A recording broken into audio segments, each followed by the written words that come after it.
नमस्कार, times now Navbharat पर आपका बहुत बहुत स्वागत है। आपके साथ मैं हूं राकेश पांडे।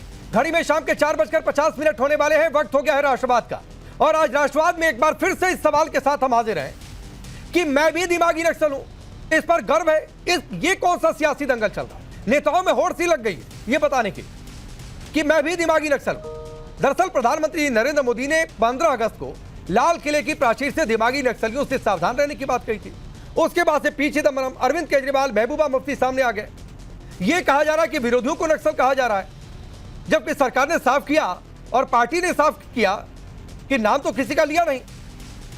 और आज नागपंचमी है, इसको लेकर भी बीजेपी ने तंज कसा कि दिमाग का जहर बाहर निकल कर आ रहा है। यह रिपोर्ट देखिए, फिर डिबेट की शुरुआत करते हैं।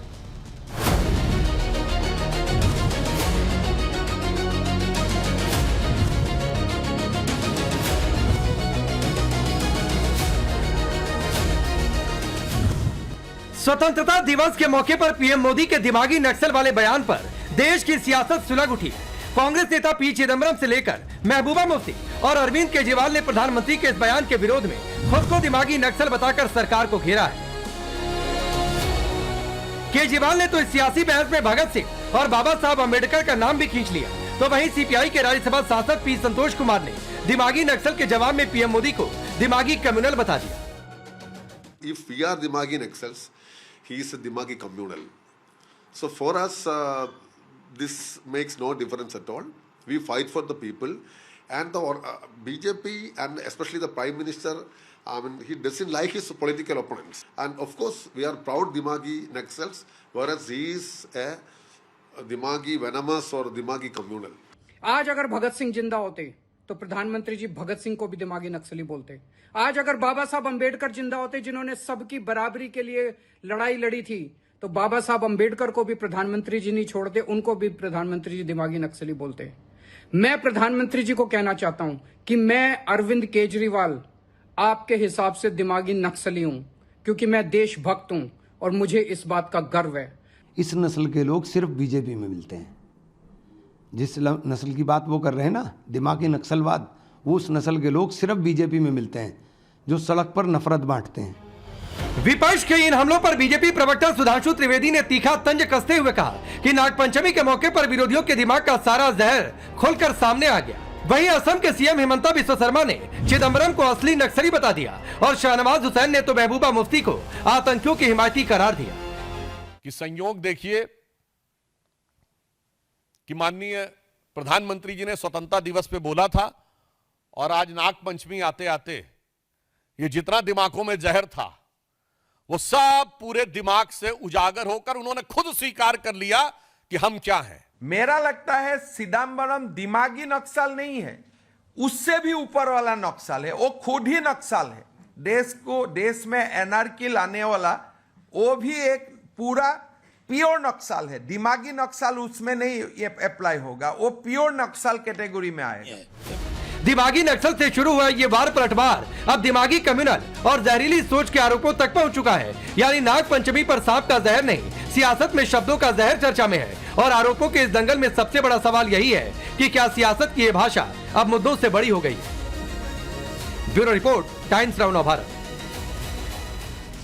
तो चलिए अपनी रिपोर्ट देखिए। मैं आपका परिचय पहले आज के मेहमानों से करवाता हूं। शाजिया इल्मी भारतीय जनता पार्टी के नेता और प्रवक्ता सुशांत सरीन जी हमारे साथ जुड़ रहे हैं, जो कि सीनियर फेलो ओआरएफ है, जियोपॉलिटिकल एक्सपर्ट है। चरण सिंह सापरा जी कांग्रेस पार्टी के नेता और प्रवक्ता। सैयद तजामुल है पीडीपी के नेता और प्रवक्ता। अभिषेक तिवारी आम आदमी पार्टी के नेता और प्रवक्ता, और प्रोफेसर धर्मेंद्र यादव है समाजवादी पार्टी के नेता और प्रवक्ता। आप सभी का बहुत बहुत स्वागत है। सापरा साहब, पहला सवाल आपसे, ये रेस क्यों लगी है कि मैं भी दिमागी नक्सल? नाम तो किसी का लिया नहीं। नहीं, दरअसल रेस की बात नहीं है। जो आदरणीय प्रधानमंत्री जी ने जो बातें कही हैं कल के परसों के भाषण में, वो बिल्कुल उस तरह की भाषा हैं जो संकेत पूरा विपक्ष के ऊपर आता है। दरअसल 80वां हमारा स्वतंत्रता दिन था, उसके अंदर प्रधानमंत्री के पास में बहुत सारी बातें थी। प्रधानमंत्री ने ये कहीं ना कहीं सेल्फ गोल कर लिया है, हिट विकेट हो चुके हैं। और उनका कहने का तात्पर्य ये बनता है कि आज के बाद में जो उनसे सवाल पूछे जाते हैं, चाहे वो विपक्ष पूछता है, चाहे छात्र पूछता है, चाहे कोई युवा पूछता है, चाहे कोई महिला पूछती है, चाहे कोई किसान एमएसपी की बात करता है, ये सारे जो है ये दिमागी नक्सल कहे जाएंगे। पहले इन्होंने आंदोलनजीवी कहा, इन टुकड़े टुकड़े gang, Khan market gang, urban Naxal की बात, ये तो खिताब उन्होंने राहुल गांधी जी को भी दिया था जब कास्ट सेंसस की बात आई। उसके बाद खुद ही कास्ट सेंसस के लिए एग्री हो गए। अब ये दिमागी नक्सलवाद आया है। दरअसल इसमें दो लाइनें मुझे याद आती है, विनाश काले विपरीत बुद्धि, और जब नाश मनुज पे छाता है पहले विवेक मर जाता है। ठीक। तो आदरणीय प्रधानमंत्री जी का विवेक जो है वो कहीं खो गया है। ये जितना भी भाषण उन्होंने किया है, उन्होंने ये छात्रों को टारगेट करते हुए, युवाओं को टारगेट, कैसे नाम लिया किसी का सापरा साहब करते हुए, छात्रों का नाम लिया किसी का, कांग्रेस, सपा, आम आदमी पार्टी, किसी का नाम लिया? नहीं, नाम तो प्रधानमंत्री ने तब रेणुका चौधरी का भी नहीं लिया था जब सुपुर नखा कहा था। नाम तो तब भी नहीं लिया था जब श्रीमती सोनिया गांधी जी को जर्सी गाय कहा था, कांग्रेस की विधवा कहा था। नाम तो बछड़ा कहा था तब भी नहीं कहा था, या 50 करोड़ की गर्लफ्रेंड कहा था प्रधानमंत्री ने, तब भी नाम नहीं लिया। अच्छा, एक बात बताइए सापरा साहब 2 मिनट के लिए, सापरा साहब 2 मिनट के लिए प्रधानमंत्री ने जो कहा उसको छोड़ते हैं 2 मिनट के लिए, फिर आएंगे उस पर क्योंकि डिबेट ही है। मैं आपसे यह जानना चाह रहा हूं कि दिमागी नक्सल होते हैं कि नहीं होते हैं?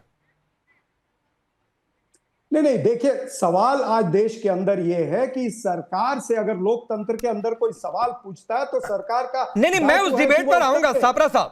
प्रधानमंत्री ने जो कहा, आप लोगों ने जो कहा, मैं उसको 2 मिनट के लिए छोड़ता हूं, मैं डिबेट को 2 मिनट के लिए रोकता हूं।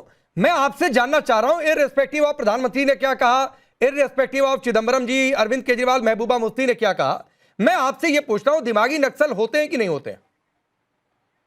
दिमागी नक्सल होते होंगे, लेकिन उसकी परिभाषा भी तो प्रधानमंत्री नहीं होते हैं कि नहीं? नहीं सर, अगर 1 मिनट सापरा साहब, मैंने कहा प्रधानमंत्री, चिदंबरम जी, अरविंद केजरीवाल, सबको छोड़िए। मैं आपसे सिर्फ यह जानना चाहता हूं दिमागी नक्सल होते हैं कि नहीं होते हैं? अब मेरी बात पूरी होने दीजिए ना, सुनने का मादा रखिए ना। अगर प्रधानमंत्री ने दिमागी नक्सल कहा है तो प्रधानमंत्री को उसकी परिभाषा भी देनी चाहिए थी। अगर नहीं देते हैं तो यह समझा जाएगा कि आपके हिसाब से दिमाग से पैदल है। यह समझा जाएगा कि प्रधानमंत्री और उनकी पार्टी जो है वो दिमाग से पैदल है, दिमागी बीमार है, यह समझा जाएगा। अगर नहीं सापरा साहब, फिर मैंने कहा कि आप प्रधानमंत्री ने जो कहा उसको छोड़ दीजिए। मैं आपसे पूछ रहा हूं कांग्रेस पार्टी की राय क्या है, दिमागी नक्सल होते हैं कि नहीं होते हैं? नहीं, देखिए, ये शब्द जो है दिमागी नक्सल, अर्बन नक्सल, ये तमाम सारे परिभाषा जो है ये भारतीय जनता पार्टी और नरेंद्र मोदी कहते आए हैं, उनको मुबारक हो। आप लोगों ने नहीं कहा, स्पष्टीकरण भी उन्होंने देना ना। आप लोगों ने नहीं कहा, कहे वो और स्पष्टीकरण हम दे। आप लोगों ने नहीं कहा। विपक्ष को पूछोगे, सारे सवाल विपक्ष को पूछोगे। नहीं सर, मैं सवाल नहीं, आपकी राय पूछ रहा हूं। सापरा साहब, आपकी राय पूछ रहा हूं, ये सवाल नहीं है, मैं तो राय पूछ रहा हूं। राकेश पांडे जी, जो व्यक्ति इस शब्द का उच्चारण करता है उसने इसकी परिभाषा देनी चाहिए। उसकी परिभाषा जनता, ओके, होल्ड ऑन। नहीं देगा। सुशांत सरीन जी मुस्कुरा रहे हैं। शाजिया जब तक जुड़े, सुशांत सरीन जी, यूपीए सरकार ने अपने एफिडेविट में कहा था, और यह एफिडेविट संभवतः 2013 का है, कि अर्बन नक्सल बड़ा खतरा है, सीपीआई माओवादी से जुड़े हैं। सरकार ने यह भी कहा था कि कई मायनों में यह काडर गोरिल्ला आर्मी से ज्यादा खतरनाक है।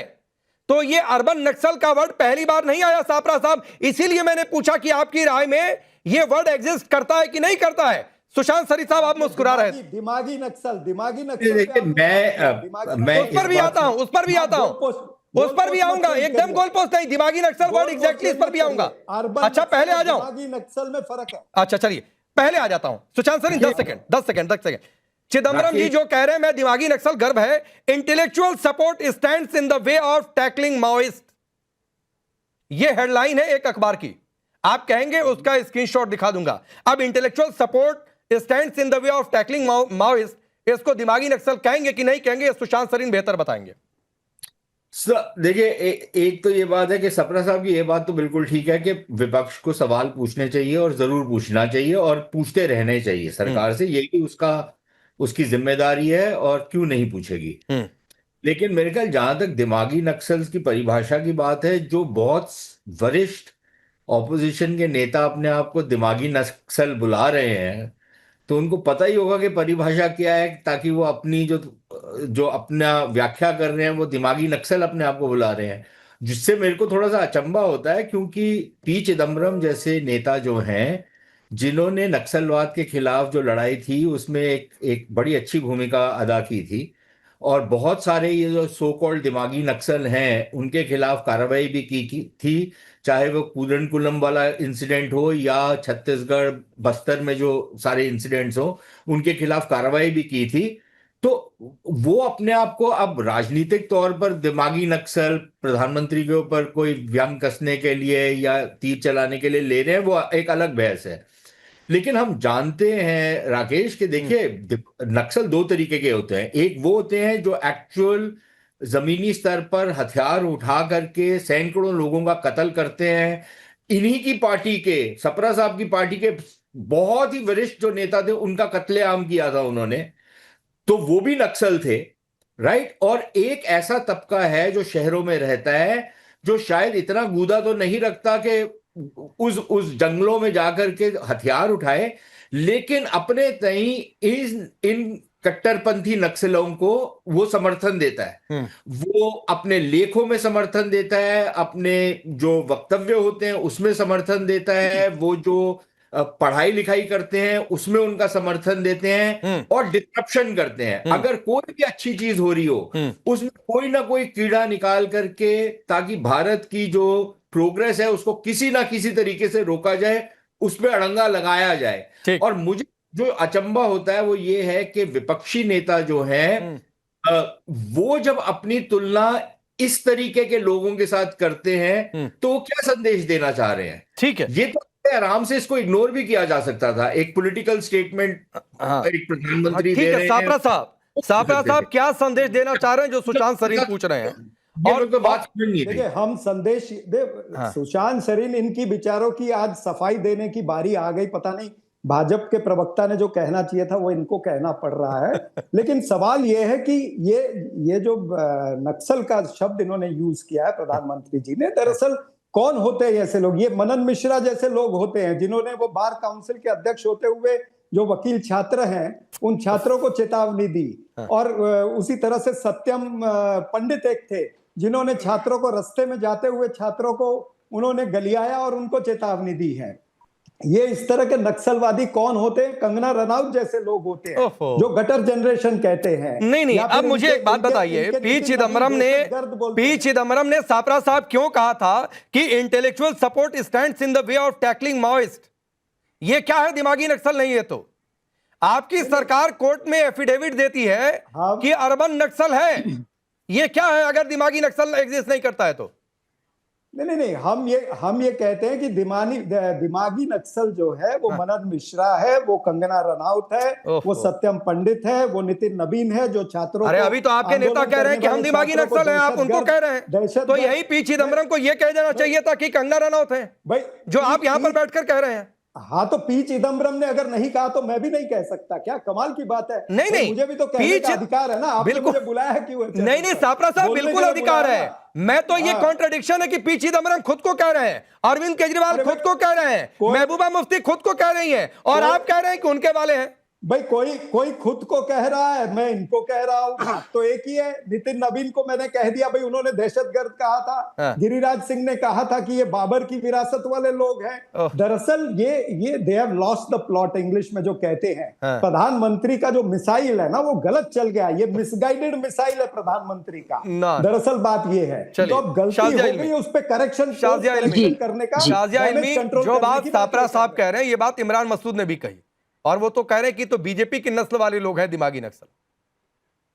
जी राकेश जी नमस्कार और आदाब आपको और जितने भी पैनलिस्ट बैठे हैं उन सबको। मेरी आवाज आप तक पहुंच पा रही है? बिल्कुल आ रही है। तो सबसे पहले तो मैं कहूंगी कि जो तीर जिसको मिसाइल कह रहे हैं, जो तीर जहां लगना था मुझे लगता है वहां लग गया है और काफी चुप भी रहा है। इसीलिए बगैर किसी नाम लिए हुए जब हमारे प्रधानमंत्री साहब ने बाकायदा कहा दिमागी नक्सल को, तो मुझे लगा वो उनको समझ में आ गया और खुद ही उनका कहते हैं ना कबूलिया बयान एक तरह से सामने आ गया कि भाई हम हैं। अब नक्सलवाद एक सोच है, एक फलसफा है और कोई ऐसा नहीं है कि जंगल बंदूक लेके घूमना ही एक जो है वही नक्सलवाद नहीं है। इसका एक मानसिक भी पैराडाइम है, एक सोच है। और जो चाहे वो टुकड़े टुकड़े गैंग आप कह दीजिए या वो लोग कह दीजिए जो भारत में हमेशा चाहते एनार्की हो, जो चाहते हमेशा अराजकता फैली रहे, लोगों का गुस्सा सड़क पर आए और सड़कों से सरकारें चलें और हमेशा एक तरह का रेवोल्यूशनरी इनकलाबी माहौल हो, वायलेंस के साथ, सिर्फ सोच के साथ नहीं, इनकलाब वायलेंस के साथ। तो अगर आप देखेंगे इन सब चीजों को, और इसमें राज्य को दमनकारी बार बार कहना, उसका एक टूल किट है। जितनी भी लोकतांत्रिक संस्थाएं हैं उनको इनक्रेडिबल या अविश्वसनीय स्थापित करना, व्यवस्था के प्रति जो परमानेंट एक डिस्ट्रस्ट पैदा करना, और उसी नैरेटिव को, उसी भाषा को, उसी कहते हैं ना वैचारिक औजारों जो सापरा जी कह रहे हैं या अरविंद केजरीवाल जो कहना चाह रहे हैं कि आप लोग उनको दबाने की कोशिश कर रहे हैं और विरोध की आवाज को दबाया जा रहा है, इसलिए वो कह रहे हैं ये तंज है कि मैं हम दिमागी नक्सल, ये उनका तर्क है। भी तर्क जो भी हो, पर हम देख रहे हैं दुनिया भर में क्या हो रहा है, दुनिया भर में क्या होता रहा है, जिस तरह से कोवर्ड ऑपरेशंस रहे हैं। हमने ये भी देखा पड़ोस में क्या हो रहा है, हम ये भी देखते हैं किस तरह देश की कुछ आबादी जो है किसी वजह से या तो एक गृह युद्ध में के मूड में आ जाती है या डिस्टेबलाइज होती है स्थिति। तो नक्सली सोच या दिमागी नक्सल वो लोग हैं जो हमेशा हमेशा हिंसा की बात या मुखालफत की बात पूरी तरह से एक वैचारिक तौर पर वो करते हैं और उसे प्रमोट करते हैं। ठीक है साबरा साहब, 30 सेकंड, फिर मैं अभिषेक के पास जाऊंगा। देखिए अभी बीजेपी की प्रवक्ता ने मान ही लिया। इन्होंने क्या कहा शुरुआत में कि दिख रहा है कि प्रधानमंत्री जी का जो तीर था वो निशाने पर लगा है। यानी प्रधानमंत्री इसी तरह की बात विपक्षियों पे, छात्रों पे और जो युवा है, जो महिला है, तो प्रधानमंत्री ने तो कही है ना, सवाल पूछते हैं, दिमागी नक्सल तो कही प्रधानमंत्री ने, लेकिन लगता है मान गए इस बात को। तभी तो चिदम्बरम ने कहा कि मैं हूं नक्सल है। जो प्रधानमंत्री से सवाल पूछे या बीजेपी से सवाल पूछे वो दिमागी नक्सल है। ये आपने परिभाषा सिद्ध कर दी। कहां सवाल पूछे? आप अपने पूछे नहीं, आप तो भाग गए, आप तो पार्लियामेंट में भी नहीं आए। अरे सवाल पूछते तो नक्सल नहीं होते, सवाल पूछते रहना और पार्लियामेंट में नहीं आना, ये हुआ अर्बन नक्सलवाद। पांडे जी बीच में बोल रही है। ठीक है शाजिया सुन लीजिए। शाजिया नहीं, मैं कह रहा हूं बारी बारी से इंटरप्ट कोई भी करे, 1-2 लाइन बोलकर चुप हो जाए, ज्यादा वही बोले जिसकी बारी है। देखिए जब ये नजर आता है कि ये सरकार पूरी तरह से निष्क्रिय हो चुकी है। आज भी यूजीसी नेट के परीक्षा का इन्होंने फिर से इम्तिहान लेने का अनाउंस किया, पेपर लीक हुआ है जून 2026 में, और आज फिर ये ले रहे। यानी ये सरकार की एनटीए हो या फिर सरकार का कोई भी महकमा हो, ये सारी जगहों में फेल होते जा रहे हैं। इसीलिए तो प्रधानमंत्री देश के शाह और तानाशाह 22 दिन तक पार्लियामेंट के अंदर नहीं सापरा साहब, सरकार फेल है, एनटीए फेल है, एनटीए को हटा दिया जाए, ये आपकी मांग एक हद तक ठीक भी है, लेकिन इसमें दिमागी नक्सल का क्या लेना देना है? राहुल गांधी भी लेटर लिख रहे हैं हेमंत सोरेन को, अरे हटाइए 10-12 जो विधायक हैं, गिराइए सरकार को, हेमंत सोरेन नहीं सुन रहे हैं तो वो समय आएगा तो पार्टी वो उचित निर्णय लेगी। लेकिन राहुल गांधी जी पूरी मुखरता से छात्रों के साथ खड़े। नहीं, जो अंतर है ना कि वहां लेटर लिख रहे हैं, यहाँ इस्तीफा मांग रहे थे, ये अंतर है सापरा साहब। हम सवालों से भागे नहीं। मुझे मेरी बात, अब मैं इनका जवाब दूंगी बहुत मुख्तसर तौर पर। ठीक है, क्या 1 मिनट? जी राकेश जी, बड़ी मुख्तसर तौर पर मेरी बात पूरी होने दीजिए। मैं ये जानना चाहता हूं कि अमित शाह 22 दिन चेंबर में बैठते थे, हाउस में नहीं आए, क्या उनके पैरों में मेहंदी लगी थी? तो इससे दिमागी नक्सल वाली डिबेट का क्या लेना देना है? नहीं आ सकते थे। इससे दिमागी नक्सल वाली डिबेट का क्या लेना देना है? जब सरकार फेल होती है तो इस तरह की चलिए 30 सेकंड शाजिया जवाब दे लीजिए पहले। देखिए बोल रहे हैं, ठीक है, उनको बहुत बुरा लगा। अगर तीर जहाँ पे जाना था वहां पे अगर पहुंचता नहीं तो चिदम्बरम ने क्यों मान लिया कि उनके बारे में कहा जा रहा है? महबूबा मोइत्रा ने क्यों मान लिया? जाहिर सी बात है, लेकिन ये बड़े अफसोस की बात है क्योंकि मैंने इसको कवर किया है और वो चिदम्बरम जी थे जिन्होंने बहुत ही ज्यादा सख्ती के साथ इसकी शुरुआत की थी। तो ये बोलने समझ में आ रहा है। साबरा जी सुनने दिए और औरों को बोलने दीजिए, आपके पास कोई पॉइंट्स नहीं थे, नहीं, आप भी जानते थोड़ा बोली थी तो ना, देखिए जो सोच, एक नैरेटिव, भाषा, बोलोगे ना, वैचारिक, उतना मैं और आप पीछे लगातार हटूंगा। देखिए, ठीक है, आपने देखा सीए में क्या हुआ, उससे पहले किसानों के आंदोलन में आपने देखा, तो एक सोच बनाई जाती है, उत्पन्न किया जाता है वो गुस्सा, तो यू किसानों को आपने आतंकी कहा, किसानों को सापरा साहब प्लीज, थोड़ा सा आपने टोक लिया था, अब सुनिए शाजिया को 30 सेकंड। नहीं तो मैं भी जी, तो एक तरीका है और मैं चाहती हूँ देशवासी भी देख रहे हैं, एक बहुत ही स्टैंडर्ड इसका टूल किट है। बहुत बड़े इसको लेकर फूकोल्ट जैसे बहुत सारे दार्शनिक रहे हैं जिन्होंने बताया कि सारी लड़ाइयां जो है ना बंदूक से नहीं लड़ी जाती, ठीक है, ज्ञान, भाषा, डिस्कोर्स, नैरेटिव्स। तो सीए में क्या था, एक भी इंडियन मुसलमान से लेना देना नहीं था, लेकिन मुसलमानों की नानियां दादियों को निकाल लिया, अरे तुम्हारा घर छीन रहे हैं, देखा आपने। और लगातार तो वही बातें, टुकड़े टुकड़े गैंग ने क्या किया, सुप्रीम कोर्ट को, जब देश के सुप्रीम कोर्ट के जजेस को कातिल कहा जाता है, अफजल हम शर्मिंदा हैं, तेरे कातिल जिंदा हैं, तो फिर वो तो इससे बड़ा तो अर्बन नक्सली सोच हो नहीं सकती। ठीक है, ये है ठीक है। अर्बन नक्सलवाद। सैयद तजामुल आऊंगा, 1 मिनट दे दीजिए, आ रहा हूं। अभिषेक तिवारी, आप लोग तो इसमें भगत सिंह को लेकर चले आए, अंबेडकर को लेकर चले आए। राकेश भाई, मुझे गर्व और फक्र है कि मैं हूं और दिमागी नक्सल मैं ये लेकर के आया हूं। एक बात पूछूं अभिषेक भाई, इंटरप्ट कर रहा हूं माफी के साथ, एक लाइन, मैं आप ही के पास हूं, कोई बीच में नहीं आएगा। मैं बस एक चीज मुझे ध्यान आ गया, ये आप पोस्टर दिखा दिए ना, तो मुझे एक चीज ध्यान आ गया। पहले आप लोग टोपी पर अभी भी लिखा होता है, पहले आप लोग पोस्टर लेकर आते थे, मैं हूं आम आदमी, मैं हूं आम आदमी, उससे काम नहीं चला क्या आप लोगों का कि मैं हूं दिमागी नक्सल, मैं हूं दिमागी नक्सल? मैं कह तो रहा हूं, मैं हूं दिमागी नक्सल। मैं इस चीज के लिए फख्र करता हूं, गर्व करता हूं। मैं आज आपको बताऊंगा दिमागी नक्सल कौन है और दिमागी नक्सल कौन नहीं है, और फर्जी राष्ट्रवादी कौन है। जो आज देश से सवाल पूछता है, जो देश से मोहब्बत करता है, जो देश से प्यार करता है, जो सरकार से सवाल पूछता है, बच्चों पे सवाल पूछता है, किसानों पे सवाल पूछता है, महिलाओं पे सवाल पूछता है, वो आज के दौर में दिमागी नक्सल है। लेकिन जो चंदा चोरी करता है, जो राम भगवान के घर में डकैती करता है, जो हमारे बच्चों का भविष्य बर्बाद करता है, जो हमारे बच्चों को आतंकवादी उग्रवादी करता है, जो हमारे युवाओं के ऊपर AK-47 चलवाता है, जो पाकिस्तान के सामने घुटने टेकता है, जो पाकिस्तान के यहाँ जाकर के बिरयानी खाता है, जो ट्रंप के सामने झुकता है, जो रसिया से तेल ना खरीद करके अमेरिका के दबाव में अमेरिका से तेल खरीदता है, जो पाकिस्तानियों को इंडिया बुला करके जांच कराता है, वो दिमागी नक्सल नहीं है, वो फर्जी राष्ट्रवादी हैं। वो महामानव है, वो नॉन बायोलॉजिकल है, वो 56 इंच का छोटा बंदर है। और अभी तक ये भाजपाई टुकड़े टुकड़े गैंग से लेकर के, अर्बन नक्सल से लेकर के, JNU गैंग से लेकर के दिमागी नक्सल तक आ गए। आंदोलन जीवी खत्म हो गया। लेकिन इस तो भाई आप दिमागी नक्सल का विरोध करते ना अभिषेक तिवारी, आप तो टैग लेकर 1.5 मिनट तक बोला, आप तो टैग लेकर आ रहे हैं कि मैं हूं दिमागी नक्सल। आप खुद कह रहे हैं कि मैं हूं दिमागी नक्सल, मैं हूं दिमागी नक्सल। कभी मैं कॉकरोच हूं, कभी मैं आम आदमी हूं, कभी मैं दिमागी नक्सल हूं।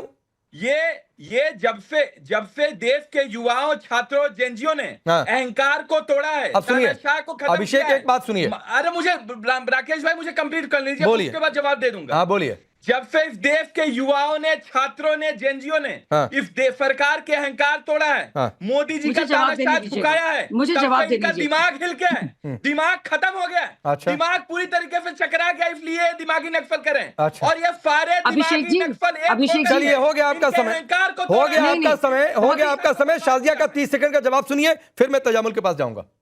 तो आपको क्या लगता है, जो स्टूडेंट्स आए हुए थे, जो जेनजी थे भी नहीं, जो CJP जो आप ही की एक ऑफशूट है, आप ही के घर से निकला हुआ एक मूवमेंट है, आप बताइए, तो उसमें जो स्टूडेंट्स थे वो जेनजी थे और केरला के नहीं थे और झारखंड के नहीं थे जेनजी, वो कौन थे? वो किसी और दुनिया, किसी और गैलेक्सी के थे, उत्तर प्रदेश पाकिस्तान के थे कि बांग्लादेश के थे? नहीं, आप बताइए। नहीं, आपकी चालाकियां जो हैं, आपको मैं उनको एक्सपोज करना चाहती हूँ। अगर वाकई में कुछ हमदर्दी होती है, और पंजाब में जो जितनी नौकरियां जो रद्द कर दी गई हैं चीटिंग के चलते, आप लगातार बोल रहे हैं। देखिए, मैं बिल्कुल बोली नहीं, आप कुछ रट के लाए थे, आप लगातार लबबाजी कर करके बोलते गए। मैं तार्किक तौर पर आपसे एक सवाल पूछ रही हूँ, आप फिर से बोलना शुरू कर दिया।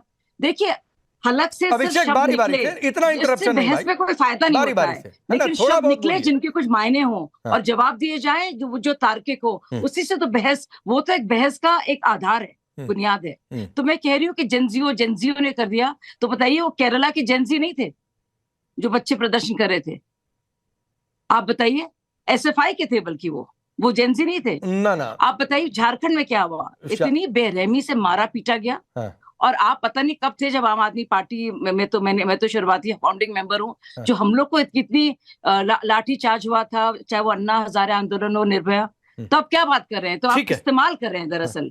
लेकिन अगर आप बात करेंगे कि देश को टुकड़ों में बांटा जाएगा, किसी भी चीज को संस्था में यकीन नहीं करेंगे, हर वक्त हंगामा करेंगे, योगेंद्र यादव जो आपके भी गुरु रहे हैं, जो कहेंगे कि सड़क से चलेगा, सब कुछ चलेगा, ये वाकई में नक्सलवादी सोच है। ठीक है, मैं जरा तजामुल के पास जा रहा हूं। कह रहे हैं फाजिया जी, रुक जाइए, एक मिनट। शाजिया, आपका समय हुआ। अभिषेक, आप ये दिखाते रहिए, आप स्क्रीन पर लगातार हैं।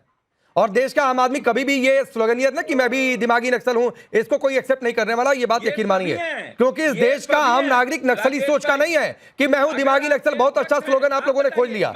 ये बहुत क्रिएटिविटी नहीं है, ये बहुत अच्छी क्रिएटिविटी नहीं है, यकीन मानिए। लेकिन एक इसमें टर्न है, और उसमें टर्न है इसलिए सुशांत सरीन जी और तजामुल को मेरे साथ स्क्रीन पर रखिए फिलहाल। अब सवाल यह है तजामुल कि जो 370 से अलगाववादियों को ऑक्सीजन मिले, एकीकरण का विरोध करना, इसमें तो राय अलग हो जाएगी। मैं सुशांत सरीन से इस पर टिप्पणी लेना चाहता था, लेकिन मैं आऊंगा पहले आपके पास। आप बताइए, ये तो वाकई 370 का समर्थन क्यों? ये तो सोच ठीक नहीं है देश के लिए। राजेश जी बहुत बहुत शुक्रिया, और को पैनलिस्ट का सभी का। देखिए, जम्मू कश्मीर में जब आप इन जिम्नास्टिक फ्रेजेस को पढ़ते हैं, ये इम्प्लीमेंट जम्मू कश्मीर में आते आते आपको बड़ी प्लानिंग करनी पड़ती है। और जब आप नक्सल माइंड की बात करते हैं, जम्मू कश्मीर ने पिछले 30 साल से जो परेशानियां, खून खराबा देखा, या नॉर्थ ईस्ट ने नक्सलिज्म देखा, बाकी चीजें देखी, आज तो यकीनन हमें सनद मिल गई है और जो सर्टिफाई हमें किया गया कि आप लोग 370 की मांग को लेके जो है नक्सल माइंड वाले लोगों में शामिल हो गए। अगर 370 और स्पेशल स्टेटस गारंटीज को वापस मांगना, वो भी भारतीय जनता पार्टी या नरेंद्र मोदी जी या अमित शाह जी को मांगना है, तो उसमें कोई रिब्रांडिंग या बैप्टाइजिंग या रिनेमिंग में हमें कोई फर्क नहीं है। लेकिन जम्मू कश्मीर को जो बाकी फोर फादर्स ने कॉन्स्टिट्यूशनल गारंटीज दी थी, महबूबा मुफ्ती साहिबा अपनी तमाम तकरीरों में 5 अगस्त को उस दिन भी और आज भी उसी पेज पे खड़े हैं कि जम्मू कश्मीर के लोगों ने 2 नेशन थ्योरी को रिजेक्ट करके इंडिया के साथ जो एक्सीड किया था, उसके बाद यकीनन हमें जहन में भी नहीं था, न हमारे से पहले वाली जनरेशन को, कि एक प्राइम मिनिस्टर, एक पार्लियामेंट, एक ऐसी सोच जो सोच जम्मू कश्मीर को लेकर तबाह कर रही है। और क्या नक्सल माइंड अपनाने के लिए आप बाइफर्केशन स्टेट को नहीं कर गए? क्या आप लोगों ने लद्दाख को अलग करके, जम्मू कश्मीर को अलग करके, अब राजेश जी इसको आप कनेक्ट कर रहे हैं मिलिटेंसी के साथ, इसको कनेक्ट कर रहे हैं आप दूसरे मुल्कों के साथ। हमारा तो वो सब्जेक्ट ही नहीं है। सब्जेक्ट जो सिक्योरिटी फोर्सेस का है वो अपना है, और इसको पोलिटिसाइज किया जा रहा है बीजेपी की तरफ से या एनडीए की तरफ से। अगर महबूबा मुफ्ती साहिबा ने कहा कि इस सोच को 370 को दिफा करना और मुल्क की कॉन्स्टिट्यूशनल गारंटीज जो जम्मू कश्मीर को थी उनको वापस मांगना, मुझे उम्मीद है कि जम्मू कश्मीर तो क्या बल्कि पूरे मुल्क में। सुनिए 370 पर डिबेट दर्जनों बार कर चुके होंगे हम, और दर्जनों बार ये बात आई है कि जो कॉन्स्टिट्यूशनल गारंटी का ये आप लोग शिगुफा छेड़ते हैं ना, ये परमानेंट नहीं थी, ये टेम्पोररी थी, और जिस संसद ने दिया था उसी संसद ने हटा दिया, तो बात खत्म। आप इसको मिलिटेंसी से आप लोग जोड़ रहे हैं, नेता नहीं जोड़ रहे हैं, ये माफ करिएगा। स्पेशल स्टेटस एक अलग इशू है कि स्पेशल स्टेटस मिले नहीं मिले, वो एक आप लोगों की लड़ाई, ठीक है। आप सुनिए, मैं आपको थोड़ा और समझाता हूं। तजामुल एक तो नाम सही लीजिए, राजेश नहीं राकेश। मैं आपको थोड़ा और समझाता हूं। सुशांत सरीन इस मामले में आपको ज्यादा बेहतर चैप्टर समझाएंगे। मैं सुन गया आपने क्या कहा। हाँ, मैं आ रहा हूं। आपने खुद ही इसको मिलिटेंसी के साथ, पाकिस्तान के साथ जोड़ दिया। हम इसको न ये पाकिस्तान का इशू है न ईरान, मैंने कैसे कनेक्ट किया? 370 is connected directly with the country. नहीं, कैसे मैंने कनेक्ट किया? Exceeded with the country. मैंने पाकिस्तान और आतंकियों से कैसे कनेक्ट किया तजामुल? ये तो आप सोच रहे हैं। मैंने कैसे कनेक्ट किया भाई? मैंने नाम लिया क्या पाकिस्तान का? मैंने नाम लिया क्या आतंकियों का? मैंने एक शब्द जो इस्तेमाल किया सैयद तजामुल, वो अलगाववादी, सेपरेटिस्ट का मैंने नाम लिया। अगर आज आप 370 को खत्म कर रहे हैं, एक कंट्री में एक वक्त में इस सिस्टम को भी बदलने की जरूरत पड़ेगी, तब वो उनको साबित भूल जाइए। गलत सैयद तजामुल वो दिन कभी नहीं आएगा। सैयद तजामुल वो दिन कभी नहीं आएगा हिंदुस्तान में, ये यकीन मानिए, वो दिन कभी नहीं आएगा दोबारा हिंदुस्तान में। सुशांत सरीन खुद कहा कि ये परमानेंट नहीं था। क्या आपने खुद कहा ये परमानेंट? अरे भाई, जो आप कॉन्स्टिट्यूशनल गारंटी नहीं था, अगर परमानेंट नहीं था, सुशांत सरीन सिर पकड़ लिए। अब सुनिए, मैं आपको समझाता हूं। या सुनिए, 370 को खत्म करने का भी कोई परमिट नहीं है। अब सुनिए भाई, जो आप कॉन्स्टिट्यूशनल गारंटी 370 था, वो परमानेंट नहीं था, मैं ये कह रहा था। अब सुशांत सरीन रुकिए, सैयद तजामुल आ रहा हूं। होल्ड ऑन, अभी धर्मेंद्र भाई वेट ही कर रहे हैं। Hold on. सुशांत सरीन, चिदम्बरम और अरविंद केजरीवाल को छोड़ दिया जाए, ये मामला महबूबा मुफ्ती वाला थोड़ा सा अलग है, क्योंकि सरकार ने भी कहा है कि जो 370 का समर्थन करे और अलगाववादियों के साथ खड़े हो वो दिमागी नक्सल है। और जो सैयद तजामुल कह रहे हैं, जो महबूबा मुफ्ती ने कहा, अब इसको कैसे देखें? नहीं, इसको देखने की कोई जरूरत नहीं है, पता ही है इनकी मानसिकता क्या है, और वो कभी इन्होंने छुपाई भी नहीं है कि एक सॉफ्ट सेपरेटिज्म या एक अलगाववाद की तरफदारी करते हैं ये लोग। एक सॉफ्ट तरीके से, ओपनली जिहादी नहीं बनते, अपने आप को मानते नहीं है, लेकिन एक सॉफ्ट तरीके से जिहादी फलसफा जो है या पाकिस्तान की जो लाइन है उसको ये टो करते हैं। अब ये ना तो पढ़े लिखे हैं, ना इन्होंने कभी संविधान देखा है, ना इनको पता है कि संविधान के क्या क्या प्रावधान थे उन प्रावधानों में। और आप बिल्कुल ठीक कह रहे हैं पंडित जी, उसमें एक टेम्पररी प्रोविजंस थे, उन टेम्पररी प्रोविजंस के तहत 370 डाला गया था। वो टेम्पररी जो कह रहे हैं, ये जो चीजें आप कह रहे हैं कि ये पाकिस्तान चुप रहा था। अब अगर ऐसे डिबेट करना है बेवकूफों के साथ तो मैं नहीं कर सकता। एक मिनट, सैयद तजामुल, सुशांत सरीन एक तो पॉलिटिकल पर्सन नहीं है। सुनिए एक तो सैयद तजामुल सुनिए, होल्ड ऑन। एक तो अभी मैं फिर बयान सुनवाने लगूंगा महबूबा मुफ्ती ने क्या क्या कहा और क्यों सुशांत सरीन ये बात कह रहे हैं, तो एक बार उनको सुनने की हिम्मत रखिए। अरे बाबा, आप ये क्या कह रहे हैं कि ये लोगों वो आपकी बारी आएगी। Syed Tajamul, hold on. Syed Tajamul please, सब बारी बारी से बोल रहे हैं, आप भी डेकोरम को फॉलो करिए। धर्मेंद्र यादव के पास मैं अभी तक नहीं गया, सबकी अपनी राय है ना, आपकी भी अपनी राय है ना, आपकी भी अपनी राय है, और तो सुशांत सरीन की भी अपनी राय है। Syed Tajamul, I am requesting, और ये लास्ट टाइम है। सैयद तजामुल पार्टी ठीक, अगले 1 मिनट के लिए सिर्फ सुशांत सरीन की आवाज होने रहे। सैयद तजामुल, मैं रिक्वेस्ट करके कह रहा हूं, अभी किसी की आवाज नहीं जाएगी सुशांत सरीन के अलावा। बोलिए सुशांत सरीन। पांडे जी, एक तो ये ना असभ्यता का सबसे बड़ा प्रमाण ये है कि एक व्यक्ति जब बोल रहा हो तो उसके बीच में इंटरप्ट करे। अब जब ये बोल रहे थे मैं तो बिल्कुल चुप करके सुन रहा था, ये जो अनर्गल बयानात कर रहे थे मैं चुप करके सुन रहा था, लेकिन जैसे ही दूसरा आदमी कुछ बोलता है तो इनको पता नहीं क्या हो जाता है। अपनी बात रखो, दूसरे की सुन लो, उसके ऊपर रिबट कर दो, बात चल जाएगी आगे, पेट पे ऐसे ही बनेगा। एनीवेज, बात यह है कि इन्होंने संविधान पढ़ा नहीं है, अगर पढ़ा है तो समझा नहीं है, और उसमें तो स्पष्ट दिया हुआ था कि टेम्पररी प्रोविजंस है, वो टेम्पररी प्रोविजंस खारिज हो गए। दूसरा 35A का जो मामला था वो तो संविधान में पिछले दरवाजे से लेकर के आए थे ना, उस पर तो ना कोई बहस हुई थी, ना उसको पास किया गया था, उसको बस ऐसे ही इंक्लूड कर दिया गया था। तो जो अनोमलीज आई थी कॉन्स्टिट्यूशन में, अगर उनको हटाया गया तो उसमें क्या किसी को आपत्ति हो सकती है। और आपकी बिल्कुल ठीक है, स्पेशल स्टेटस बाकी स्टेट्स को भी दिया गया है या यूनियन टेरिटरीज को दिया गया है। अगर जम्मू कश्मीर में एक स्पेशल स्टेटस की मांग होती है क्योंकि उनके कोई स्पेशल कंडीशंस हैं जिनके तहत उनकी जो डेवलपमेंटल प्रोसेस है वो इंटरप्ट होगा, तो जरूर वो मांगे जरूर, और उस पर संजीदगी से बात होनी चाहिए और वो देने में कोई आपत्ति भी नहीं होनी चाहिए किसी ठीक को। बात है। ये कि हम एक अलग किस्म के व्यक्ति है, हमारा एक अलग किस्म का वो होगा, वो हो गया, जब तक चलना था वो चल पड़ा, उसके बाद उसको खारिज करना ही बेहतर था। और कोई व्यक्ति जो ये कहता है कि आप एक अपनी अलग पहचान बना के रखें, अलग भारत से अलग आपकी एक पहचान होगी, जैसे ये बोल रहे हैं, तो ये किसी के लिए मान्य नहीं हो सकता। ठीक है सैयद तजामुल, मैं धर्मेंद्र यादव के पास जाने से पहले 30 सेकंड और आपको देता हूं, और ये बात याद दिलाकर कहता हूं, यही महबूबा मुफ्ती है जिन्होंने कहा था ना तिरंगा उठाने वाला कोई नहीं मिलेगा, किसी और ने तो कहा नहीं था। अब इस सोच को क्या कहेंगे? देखिए आपको सुनना पड़ेगा। देखिए जिस तरह से हमारे पैनलिस्ट ने कहा कि या तो कॉन्स्टिट्यूशन इन्हें पढ़ा नहीं है या तो पढ़ना नहीं चाहते हैं। जम्मू कश्मीर को जब आप पढ़ लेते हैं तो why are you connecting this Jammu Kashmir political और constitutional issue with the Pakistan every time?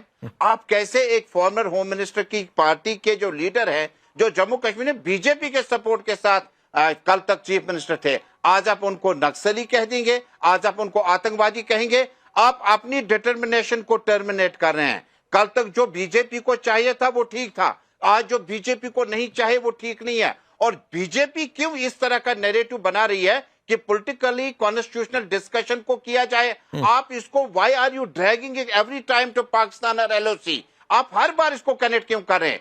Jammu Kashmir में 370 और 35A की कॉन्स्टिट्यूशनल गारंटी जो जम्मू कश्मीर को दी गई थी, उसकी बुनियाद पर मुल्क का एक्सेशन हुआ है। सुनिए, नहीं सुनिए, बुनियाद सुनिए सैयद तजामुल, मैं धर्मेंद्र यादव के पास जा रहा हूं, सुनिए एक बात सुनिए। अब इसीलिए मैं कह रहा हूं कि चिदम्बरम ने जो कहा, पी चिदम्बरम ने और अरविंद केजरीवाल ने जो कहा, वो तो एक अलग सियासत है। आप लोग जो कह रहे हैं वो एक अलग सियासत है, और जो आप इतनी देर में बोल रहे हैं ना, इस शर्त पर हुआ था, इस शर्त पर हुआ था। 10 बार आपने पाकिस्तान का नाम लिया। इस पूरे पैनल पर किसी ने पाकिस्तान का नाम नहीं लिया। इकलौते आप हैं जो पाकिस्तान का नाम ले रहे हैं, इकलौते आप हैं जो आतंकियों का नाम ले रहे हैं। तो अपनी सोच ठीक करिए। नहीं इससे वोट मिलने वाला है। अब दोबारा सैयद तजामुल वो दिन लद गए, सैयद तजामुल वो दिन लद गए। नहीं मिलने वाला है इससे वोट, पाकिस्तान की नहीं मिलेंगे भाई इससे वोट। वही सही एग्जिस्टेंस खत्म हो जाएगी। लोग आपको कहेंगे क्या जाकर बोल रहे हो टीवी स्क्रीन पर। गेस्ट ने कहा चलिए धर्मेंद्र यादव को ले आइए। नहीं मिलने वाला इससे वोट सैयद तजामुल, नहीं मिलने वाला इससे वोट। धर्मेंद्र भाई थोड़ा सा लेट आया, माफी के साथ, लेकिन आपको नहीं लगता है कि ये उड़ता हुआ तीर फालतू का लोग अपने ऊपर ले रहे हैं?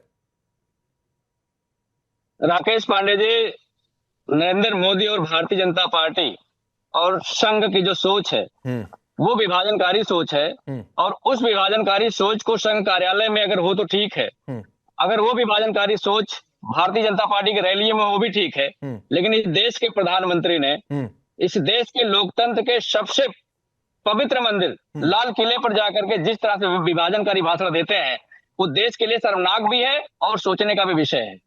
जो आप दिमागी नक्सल की बात कर रहे हैं, जो लोग भारतीय जनता पार्टी के नेता ये कहते हैं कि देश की आजादी 2014 के बाद मिली, और वही लोग देश के जेनजी और युवाओं को गटर बोलते हैं, उन्होंने नशेड़ी बोलते हैं, और बेटियों को बोलते हैं कि इनके एक से ज्यादा बॉयफ्रेंड होते हैं। ये लोग दिमागी नक्सल हैं बेसिकली। और वो लोग भी दिमागी नक्सल हैं जिन्होंने अपने कार्यालय पे 50 वर्षों तक भारत का तिरंगा नहीं फहराया, क्योंकि उन्हें आजादी से परहेज था।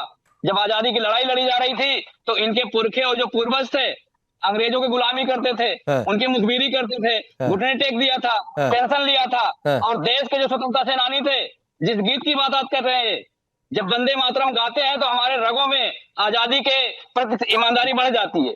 लेकिन उस समय जो भाजपा के पुरखे थे वो गाते भी नहीं थे, लड़ते भी नहीं थे, मैदान छोड़कर भाग जाते थे। असली जो मानसिक आपके जो दिमागी नक्सली हैं वो हैं, और दिमागी नक्सली वो लोग हैं। अगर इसी देश के किसान अपने हक के लिए आंदोलन करें और 750 किसानों की शहादत हो जाए और उनसे एक जवान ना निकले देश के अन्नदाताओं के लिए, असली दिमागी नक्सल वो है। तो मेरे भाई धर्मेंद्र भाई सुनिए, तो मैं ये कह रहा हूं, तो ये होड़ लगनी थी, ये सुनिए आप ही के पास हूं, ये होड़ लगनी थी ना कि ये दिमागी नक्सल ये साबित करने की। यहां तो ये होड़ है कि हम ही दिमागी नक्सल। पांडे जी मेरी बात आने दीजिए, किसकी क्या होड़ है? मैं होड़ का कोई रेफरी थोड़ा ना हूं मैं। अच्छा, मैं अपनी बात मतलब कांग्रेस आम आदमी पार्टी की राय से आप इत्तेफाक नहीं रखते हैं? मेरी बात सुनिए, 25 मिनट बाद मेरे पास है, मेरी पूरी बात आ जाए, उसके बाद आप जो काउंटर करेंगे मैं कर दूंगा। इस देश में अगर देश के चीफ जस्टिस ऑफ इंडिया देश के युवाओं को कॉकरोच बोले, पेस्टिसाइड बोले, तो वो दिमागी नक्सल कहे जाएंगे। और सुनिए, एक सेकंड होल्ड ऑन ना, अब नहीं सुनूंगा, अब नहीं सुनूंगा, अब नहीं सुनूंगा, अब नहीं सुनूंगा। आवाज डाउन करिए, नहीं सुनूंगा ना सर। मेरे मंच पर आकर आप इस देश के मुख्य न्यायाधीश को लेकर कुछ भी बोलकर चले जाएंगे तो मैं सुनूंगा क्या? ये जाकर अपने चुनावी रैलियों में, भाषण में, प्रेस कॉन्फ्रेंसेस में कहा करिए। आई बात समझ में? और नहीं इतनी आपको बात समझ में आ रही तो मैं कुछ नहीं कर सकता हूं धर्मेंद्र यादव। आप लोगों के दिमागी संतुलन ना बिगड़ चुका है। नहीं मैं ये बात बोलना चाह रहा था, नहीं मैं ये बात बोलना चाह रहा था, और इसीलिए 30 सेकंड शाजिया एक साथ आप रिप्लाई करिएगा। इसीलिए सापरा साहब ये कहा ना कि उड़ता हुआ तीर लिया जा रहा है। आप सोचिए धर्मेंद्र यादव क्या कह रहे हैं सीजीआई को लेकर, और साथ ही यह भी बता दीजिए कि तजामुल की बात से आप सहमत हैं क्या? देखिए सवाल यह है कि ये जो नक्सलवाद की भाषा जो आई है ये बिल्कुल सरासर गलत भाषा है, और ये भाषा अगर देश के प्रधानमंत्री बोलते हैं तो प्रधानमंत्री क्या मैसेज देते हैं? प्रधानमंत्री ये मैसेज देते हैं कि कहीं ना कहीं दिमागी पैदल इंसान हो रहे हैं या दिमागी बीमार हो रहे हैं, ये मैसेज देते हैं। आप लाल किले की प्राचीर जहां पर पंडित जवाहरलाल नेहरू से लेकर के सभी महानुभावों ने जहां से भाषण दिए, वहां पर खड़े होकर के आप गलियाते हैं। आपकी पार्टी नफरत फैलाती है, आपकी पार्टी द्वेष फैलाती है, आपकी पार्टी फेक न्यूज फैलाती है। तो वो इस तरह से वो नक्सल। ठीक है, समय थोड़ा कम है सापरा साहब, रोक रहा हूं, समय थोड़ा सा कम है सापरा साहब, समय थोड़ा सा कम है। एक 10 सेकंड का शाजिया का रिप्लाई ले लूं, एक बड़ी खबर है, प्रधानमंत्री उधर जाना पड़ेगा। कहना बहुत ही जरूरी था, और मुझे कोई इस बात की परवाह नहीं है, ना मुझे इससे कोई भी गुरेज है कि कोई भी अपने को अर्बन नक्सल बोले, वो उनकी चॉइस है। लेकिन देश के युवाओं को बताना है, जिस तरह से अभी तजम्मुल भाई ने कहा कि मिलिट्री आउटफिट्स जैसे होते थे और बच्चों को भेजते थे पेल्टिंग के लिए, यानी कि औरों को निशाना बनाया जाता था, और आपने शायद जिक्र उसका किया। वैसे ही अगर कुछ लोग हैं जो अराजक उनकी सोच है, निहिलिस्टिक माइंडसेट है, नक्सली सोच है, ठीक है। वो घर में बैठकर अगर उकसाएंगे, बहकाएंगे, ठीक है, चलिए और promote चलिए आपको भी करेंगे रोकता साथ। हूं। बड़ी खबर है, आप सबका बहुत बहुत शुक्रिया।